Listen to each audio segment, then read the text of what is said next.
Hello to each and every one of you. Welcome to our channel, Logical NDE, where we post accounts of people's near-death experiences that they have shared with us. If you've never visited one of our videos before, we'd like to let you know that we make them with people with open minds who are interested in learning about the hereafter in view. Please help us out if you actually enjoy these kinds of tales by liking, sharing, and subscribing to our channel.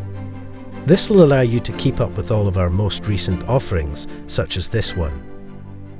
As for our regular viewers, let us begin rolling today's episode while you sit back and relax with your favorite beverage in your hand. Today's story comes from Mrs. Rayna, who shares her experience of a time when her husband was severely ill and in a coma after almost dying in a car accident.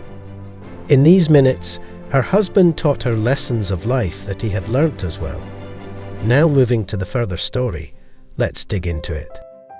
Hello everybody, my name is Rayna and I come from Florida, a state in the United States of America.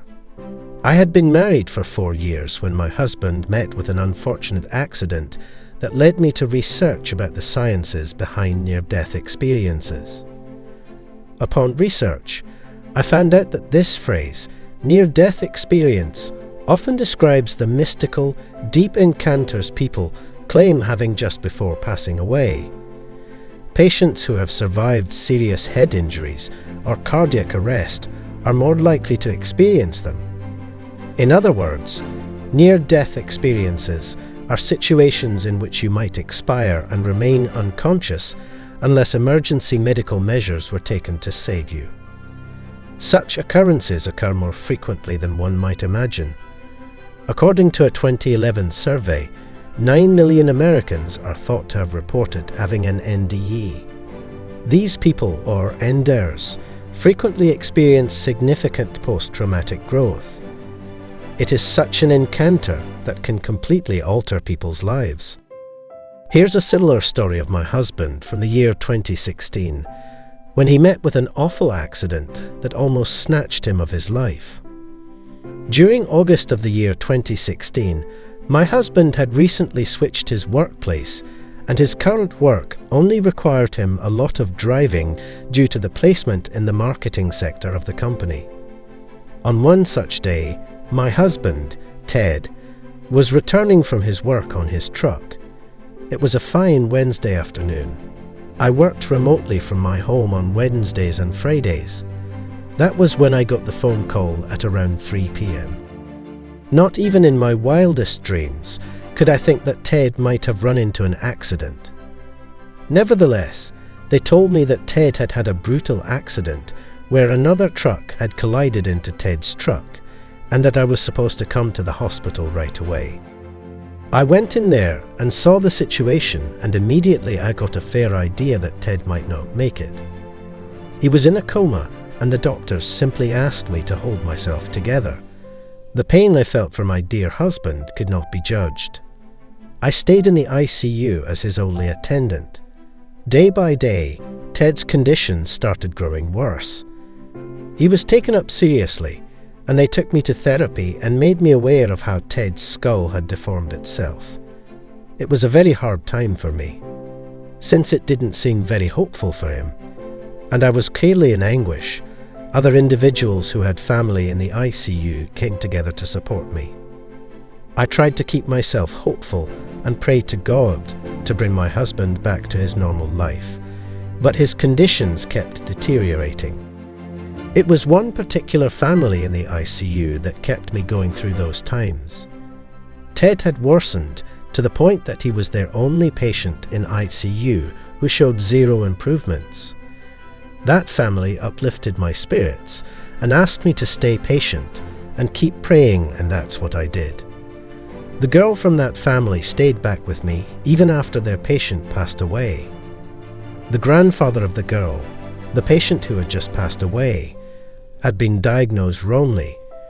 His wrong foot had been amputated, which increased in the infection because of the bacterial attack, and he passed away. We take a moment to sincerely appreciate your support by liking, sharing, and subscribing to our channel if you genuinely enjoy viewing these kinds of stories. This way, you'll be able to stay up to date on all of our new releases, including this one. Make sure to link up to us right away. Now, let's continue with our story. 2 days after his passing away, Ted dramatically woke up. I was over the moon at that time to see my husband back to life. The girl who would stay with me was very happy for me too. Conditions for Ted improved, and almost 3 weeks later, Ted was brought home from the hospital. It was the time when I became the most grateful person for everything that was around me. One evening, while returning from Ted's weekly checkup, he told me something very strange. He said how he had been in a coma, but he was aware of everything that went around him. He told me how he had seen an old man with one leg walking around his bed all the time, and how he would take care of my husband and talk to him because my husband felt lonely. I teared up listening to his story. He also told me how the old man had been the one to jolt him to wake up, saying, "You are not supposed to leave yet." At one point a day before my husband woke up, he had lost all consciousness and went dead for 5 minutes while he was in the coma. He told me that the old man had brought a large sack full of light that reminded Ted of every beautiful memory of his from this world. The old man forced him to return away from the door of the other side and sent him back for me. Return, as she waits for you. By that point, I was crying profusely listening to him. It was a very emotional moment for me, thinking how my husband had been saved after all. Those days had been so tough on me already. He hugged me and tried to console me throughout. That was when we decided to make a visit to the family of the same old man who had passed away 2 days before my own husband woke up. We went up to their house and they welcomed us warmly. There Ted told of his near-death experience and how that grandfather of the girl had saved him from passing away. Everybody mourned his death. Next, we decided to go to the graveyard and drop some flowers on the old man's grave. The entire experience had us crying, but it gave us patience. Ted often remembers this event, and we talk about it so that it doesn't take up a toll on any of us. He would always say that he was surrounded by a very warm blackness. It wasn't cold or scary, but very calm and serene. It was the best nap I've ever had, he often remarks. Even though it has been several years since that incident, I see Ted, and I turned out has changed people from it. It made us quite different than we had been prior to my husband's accident. There is absolutely no denying the transformation near-death experiences leave on people. Even though I had not personally encountered it, it left me deeply moved to the core. We started valuing spending time together and cancelled out the word regret from our lives by living whatever day we had up to the fullest of its capacity. Major psychological and spiritual changes, including increased empathy and less concern for wealth or social standing, were brought on both of us by this profoundly mystical experience. Beyond that, even being aware of them resulted in significant life changes. We both ended up growing in compassion and generosity. We all have a deep-seated understanding of what it means to have a near-death experience. We both realized that we are not alone in this place as a result. We belong to something bigger than just ourselves. And that has been what helped us grow into way more mature and self-aware individuals. That's all for today, folks. Do you believe NDE and the transformation it brings into the people experiencing it? Do leave a comment. On that note, we hope that you thoroughly enjoyed today's episode with us. To share your thoughts regarding this latest video, do comment down below and let us know your valuable feedback.